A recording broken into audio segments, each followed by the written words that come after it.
নমস্কার বন্ধুরা, SMB house কিচেনে সকলকে স্বাগত। আজকে তোমাদের সঙ্গে পুরো অনুষ্ঠান বাড়ির মতো এঁচোড় চিংড়ির একটা রেসিপি শেয়ার করব। আর এই এঁচোড় চিংড়ির রেসিপি আমাদের প্রত্যেকেরই খেতে কিন্তু ভীষণ ভালো লাগে। ভিডিওটি ভালো লাগলে একটা লাইক কমেন্ট শেয়ার করে দিয়ে চ্যানেলটিকে সাবস্ক্রাইব করে দিও বন্ধুরা। এখানে আমি 200 গ্রাম চিংড়ি মাছকে ধুয়ে বেছে পরিষ্কার করে নিয়ে লবণ আর হলুদ গুঁড়ো মাখিয়ে নিলাম। এবার এঁচোড়টাকে কেটে নেব। দেখো বন্ধুরা, এখানে একটা গোটা এঁচোড় নিয়েছি। তারপর এঁচোড়টাকে এইভাবে পিস পিস করে কেটে নিলাম। আর এই এঁচোড়ের মাথার অংশ টোটালি বাদ দিয়ে দিতে হবে। এবার গ্যাস অন করে কড়াইয়ের মধ্যে জল দিয়ে দিলাম। তারপর লবণ আর হলুদ গুঁড়ো দিয়ে এঁচোড়টাকে সেদ্ধ করে নেব। একটু জলটা গরম হয়ে যাওয়ার পর এঁচোড়ের পিসগুলোকে দিয়ে দিচ্ছি। তবে তোমরা চাইলে এঁচোড়টাকে প্রেসার কুকারে একটা সিটি দিয়ে সেদ্ধ করে নিতে পারো। এবার একটু নেড়ে নিয়ে 4-5 মিনিট মতো ঢাকা দিয়ে সেদ্ধ হতে দেব। ততক্ষণে এঁচোড়ের মশলাটাকে বানিয়ে নিচ্ছি। এখানে 2টো মিডিয়াম সাইজের টমেটোকে কেটে দিলাম।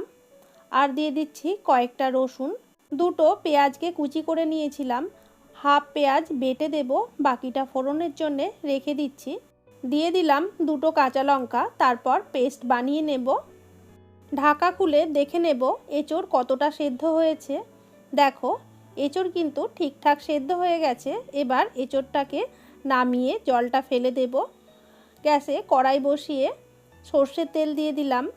তেল গরম হয়ে যাওয়ার পর লবণ আর হলুদ মাখানো চিংড়ি মাছগুলো তেলের মধ্যে দিয়ে দিলাম। নাড়াচাড়া করে চিংড়ি মাছগুলোকে খুবই হালকা করে ভেজে নিতে হবে। এখানে দেখো, একটু নেড়ে নিলাম। এবার চিংড়ি মাছগুলোকে একটা পাত্রের মধ্যে তুলে রাখবো।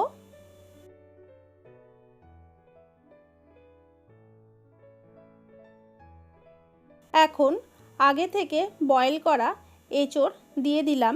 এঁচোড়ের পিসগুলোকে 2 থেকে 3 মিনিট ধরে ভেজে নিতে হবে।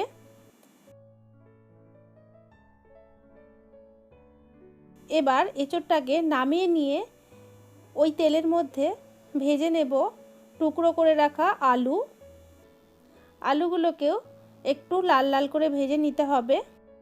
আলুর টুকরোগুলো ভাজা হয়ে গেছে। এবার একটা পাত্রের মধ্যে তুলে রাখছি। কড়াইয়ের মধ্যে দিয়ে দিলাম আরও 1 টেবিল স্পুন সর্ষের তেল। ফোড়ন দিয়ে দিচ্ছি একটা তেজপাতা, শুকনো লঙ্কা, দিয়ে দিলাম 3টে ফাটিয়ে নেওয়া এলাচ, 3টে লবঙ্গ আর একটু দারচিনি। ফোড়নটা একটু হয়ে যাওয়ার পর দিয়ে দিলাম কুচি করে রাখা পেঁয়াজ কুচিগুলোকে একটু লাল লাল করে ভেজে নিতে হবে। দেখো, পেঁয়াজ ভাজা হয়ে গেছে। এবার দিয়ে দিচ্ছি হাফ টেবিল স্পুনের থেকে একটু বেশি আদা বাটা, 1 টিস্পুন জিরে গুঁড়ো, হাফ টিস্পুন হলুদ গুঁড়ো আর পেস্ট করে নেওয়া মশলা, দিয়ে দিলাম 2 টিস্পুন লঙ্কা গুঁড়ো। তারপর মশলাটাকে বেশ ভালো করে কষিয়ে নিতে হবে। তোমরা চাইলে এখানে কালারের জন্য একটু কাশ্মীরি লঙ্কা গুঁড়ো ব্যবহার করতে পারো। দেখো, মশলা মোটামুটি কষানো হয়ে গেছে। এবার দিয়ে দিলাম আগে থেকে ভেজে রাখা আলু আর এঁচোড়। দিয়ে দেব স্বাদ অনুযায়ী লবণ। তারপর খুব ভালো করে মিশিয়ে নিয়ে আলু, এঁচোড়, মশলা একসঙ্গে 2 থেকে 3 মিনিট ধরে কষিয়ে নেব। একটু নেড়ে নিয়ে মধ্যে ঢাকা দিয়ে দিলাম। ঢাকা খুলে নেওয়ার পর দেখা যাচ্ছে মশলা আর এঁচোড় থেকে খুব ভালো মতো তেল ছেড়ে দিয়েছে। তার মানে ঠিকঠাক কষানো হয়ে গেছে। এবার একটু নাড়াচাড়া করে পরিমাণ মতো জল দিয়ে দিলাম। তারপর সব কিছু ভালো করে মিশিয়ে নিতে হবে। এবার 2-3 মিনিটের জন্য ফুটতে দেব। এইভাবে যদি সব কিছু ভেজে নিয়ে তোমরা এঁচোড় চিংড়ি বানিয়ে থাকো, তাহলে কিন্তু এঁচোড় চিংড়ির স্বাদ দুর্দান্ত হবে। এখন দিয়ে দেব আগে থেকে ভেজে রাখা চিংড়ি মাছগুলোকে দেওয়ার পর আরও 4-5 মিনিট মতো ফুটিয়ে নিতে হবে। বেশ ভালো করে নেড়ে চেড়ে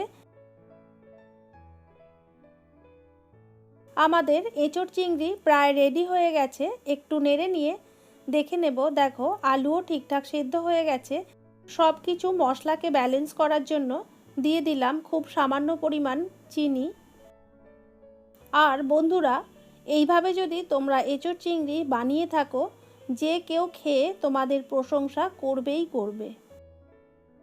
এই প্রসেসে যদি এঁচোড় চিংড়ি রান্না করা হয় তাহলে কিন্তু মাছ মাংসের স্বাদকেও হার মানাবে।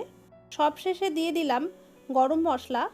গরম মশলা দেওয়ার পর একটু নেড়ে চেড়ে নিয়ে গ্যাসের ফ্লেমটাকে অফ করে স্ট্যান্ডিং টাইমে 4 থেকে 5 মিনিট মতো ঢাকা দিয়ে রেখে দেব।